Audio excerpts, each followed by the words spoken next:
Okay, so you want to own a car dealership. A huge lot full of shiny new cars under those triangle flags. A showroom with polished floors. Salesmen in ties walking you around a truck you can't quite afford. This place must print money. You are looking at the one part of the business that is designed to make you think exactly that. And it is almost entirely wrong. A car dealership barely makes money selling you the car. In a lot of cases, it loses money on the car. What you're actually looking at is a bank, a repair shop, and an insurance company that happens to have a parking lot full of cars standing in front of it as bait. You need what's called a franchise agreement with the manufacturer, and manufacturers do not hand these out easily. A single new car franchise typically requires anywhere from $2 to $10 million just to get the doors open. Luxury brands sit at the high end of that range because the manufacturer requires a specific building design, specific showroom finishes. You are not just buying a building. You are buying permission to represent a brand. A dealership needs enormous frontage on a busy road for visibility, plus acres of flat paved lot. That land alone can run anywhere from $1 to $5 million. Every car sitting in that lot is a $30,000 advertisement that costs nothing extra to display. You finance them through something called floor plan financing, essentially a revolving line of credit. A dealership carrying 200 vehicles at an average wholesale cost of $30,000 each has roughly $6 million of inventory sitting on that lot. That loan accrues interest every single day a car sits unsold. This is called flooring cost. A realistic new dealership can require $8 to $15 million just to unlock the front door. This is not a business you start with a small business loan and some optimism. This is a business you start with institutional level capital. Picture a $40,000 new sedan sitting on the lot. The dealer didn't pay $40,000 for it. That gap between invoice and sticker, roughly $2,000 to $3,000, sounds like healthy profit. It isn't. Every day that car sits unsold, interest accrues on the loan the dealer used to buy it. The average new car sits on a lot for over 2 months before it sells. There's the advertising cost baked into every single sale, sales commission, prepping the car. The average gross profit margin on a new car sale in the United States sits somewhere around 2 to 3%. Dealers are selling new cars at break even, or slightly below, just to keep inventory moving. New car sales were never the business. New car sales are the traffic generator. The first real profit center is used cars.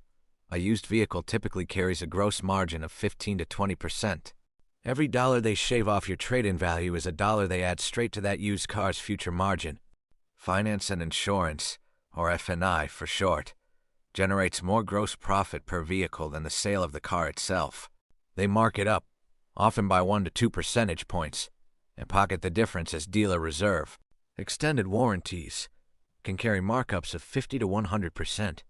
The F&I manager is often the single highest paid non-management employee at a dealership. A service department typically operates at a gross margin of 50 to 70%. An hour of technician labor might be billed to you at $150 to $200, while the technician themselves might be making $30 to $40. The building isn't selling cars. It's selling you into 3 or 4 different businesses at once. A certified pre-owned vehicle routinely sells for $1,000 to $3,000 more than the exact same car without the certification sticker. The documentation fee charged to the customer routinely runs anywhere from $200 to over $1,000. The building isn't selling cars. It's selling you into 5 or 6 different businesses at once. Manufacturers set sales targets, sometimes called stair-step incentives. A dealer who falls out of favor gets stuck with slow-moving colors and configurations nobody wants.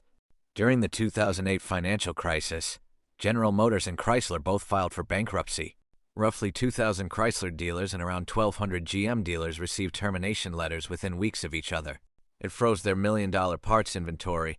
It stranded their real estate. A dealership doesn't fully own its own future. It operates at the pleasure of a manufacturer relationship. Some manufacturers are experimenting with direct-to-consumer sales models that cut the dealer network out entirely.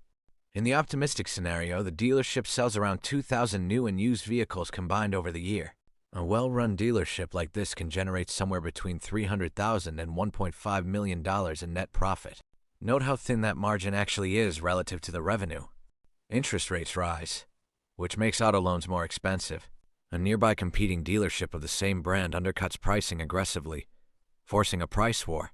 Net profit collapsed to near break-even or an outright loss for the year, even while total revenue barely changes.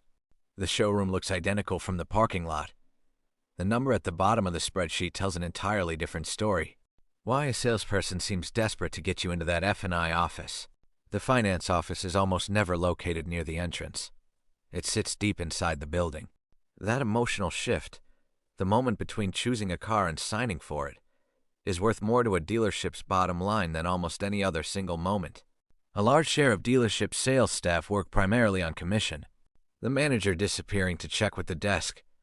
The good cop, bad cop dynamic. The real estate underneath a dealership often appreciates significantly over time, sometimes becoming worth more than the entire operating business generates in a decade of profit. The cars are the cover charge. The land, much like a ranch, is what compounds in value over the long run. It's in the business of getting you to walk through the door for one, and then selling you 3 or 4 other things before you leave.